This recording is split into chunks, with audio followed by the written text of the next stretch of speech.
right, what's going on, you guys? Nick here with Nick Strength and Power. I've got a couple of interesting stories for you guys today. The first story that I've got for you guys today, this is pretty shocking stuff. I just got done watching the documentary that Derek Lunsford put up on his YouTube channel today. And one of the big takeaways from that video that I thought was really, it was unbelievable, I couldn't believe, was that he tore his pec a month before the Olympia. And I gotta say, I think that makes you look at his Olympia victory this year in a very different light. The fact that he was able to still win after tearing his pec a month prior. And I think that kind of tracks with why we weren't seeing anything from Derek. We had seen some updates prior to like that 4-week out point of his upper body, of his back, etc. But it felt like those last 4 weeks before the Olympia, it was almost strange.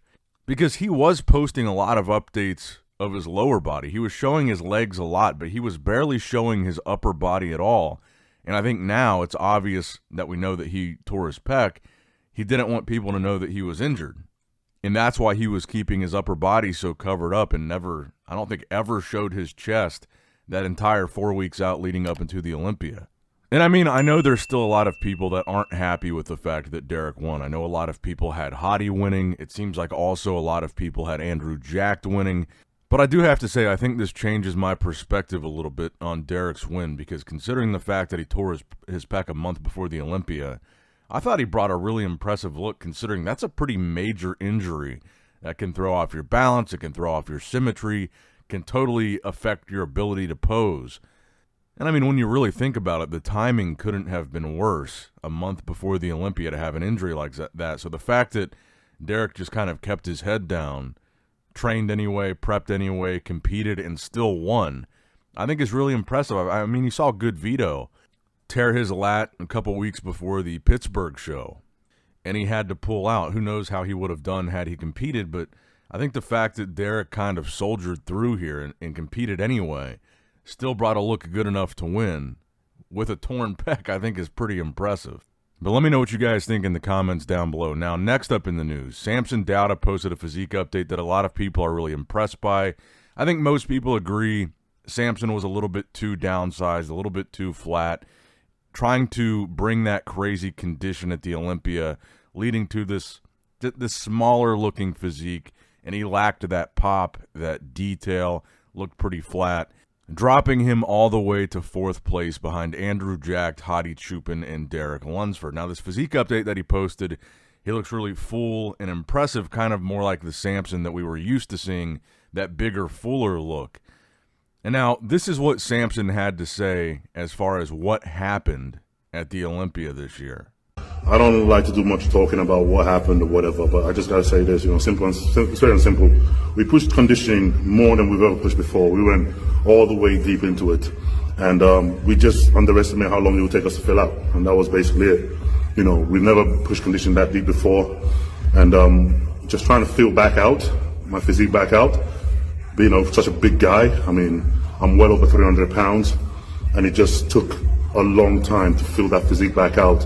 And it's you can imagine how disappointed I fucking feel after that, and that was basically it, and it's just the simple point of it. And yeah, it sucked. It sucked. So the main thing that I'm thinking, watching the posing video, is when will we see Samson on stage? Samson has said in the past he's not going to ever be a one-show-a-year Olympian.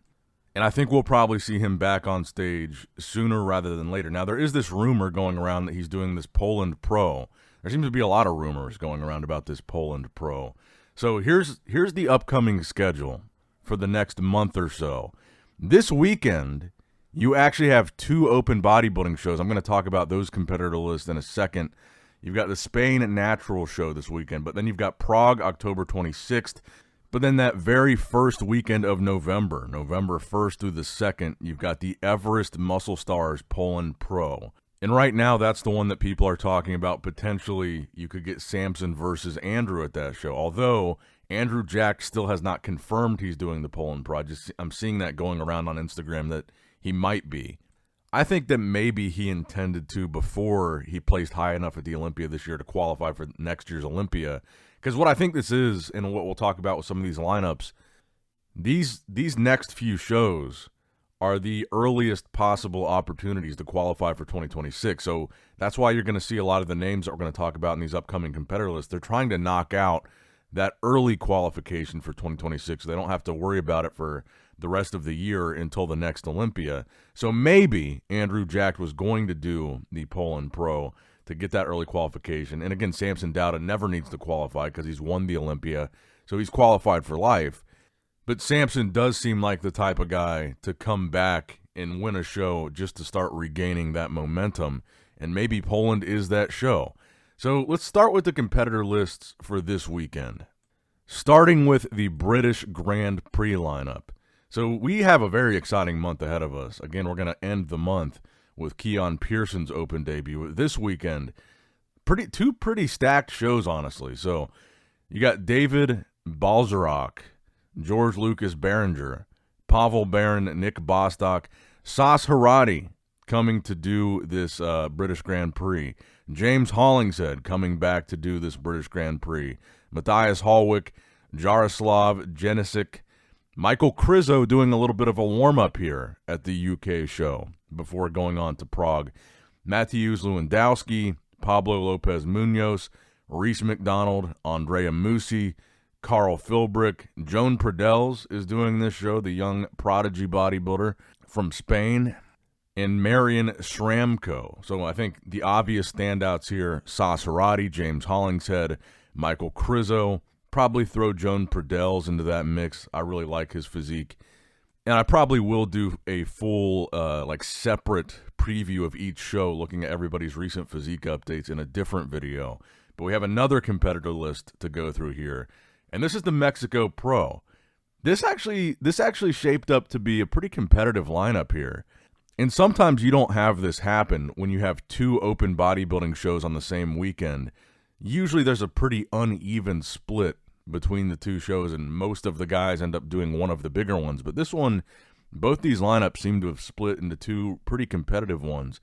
So for the Mexico show, you've got Brandon Barrow, Tim Budesheim returning for this, Tonio Burton fresh off the Olympia stage, Sean Clarita doing the Open at this Mexico show, fresh off the 212 Olympia stage. So not only do we get to see Keon compete in Open in October, we get to see Sean again, and you guys know Sean arguably brought his best physique ever at this year's 212 Olympia. Now this presents an exciting possibility. This might be thinking a few too many steps ahead, but could you imagine if Sean Clarita wins this show in Open, qualifies for the 2026 Open Olympia, Keon wins the Prague show, qualifies for Open 2026. Could you imagine Keon versus Sean in the Open Olympia next year as the rematch from this year? How crazy would that be? But in addition to Clarita, you've got John Arthur Duncan, Regan Grimes stepping off the Olympia stage and going straight to Mexico, Martin Hernandez, Daniel Jury, Emmanuel Longoria, Mikhail Maslov, Jason May, Hassan Mustafa, Jonathan Emmanuel Padilla Gonzalez, Josh Josue Palencia, Carlos Enrique Ramirez Zarza, Victor Joel Ray Cano, and Brent Swanson. So I think the obvious standouts there being Tim Budesheim, Tonio Burton, Sean Clarita, Regan Grimes, even Hassan Mustafa in that mix. Pretty good lineup here. But then check it out. If you're a Classic Physique fan, this weekend is exciting as well. This weekend is the Muscle Contest Brazil Pro for Classic Physique.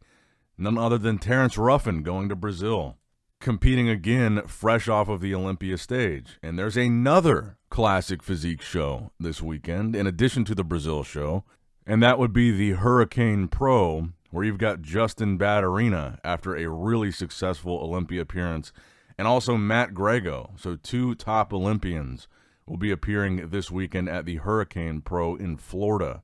So the Olympia was absolutely stacked, exciting, crazy results, unexpected results, but it looks like the rest of October is going to be ending very, very strong with lots of bodybuilding, lots of people from the Olympia continuing to compete.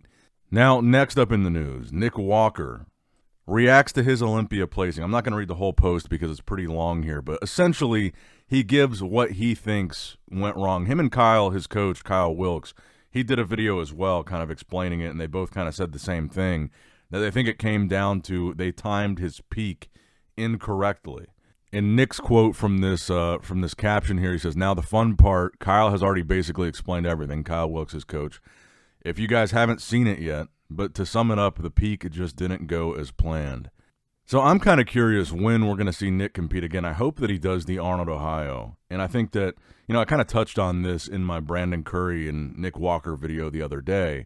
I feel like Nick is kind of unfairly getting dunked on right now. People saying that he's done, he's never going to place highly again, compete again, whatever. I think it's important to remember the context here. Yes, we didn't see the best version of Nick. Nick was off. He missed his peak.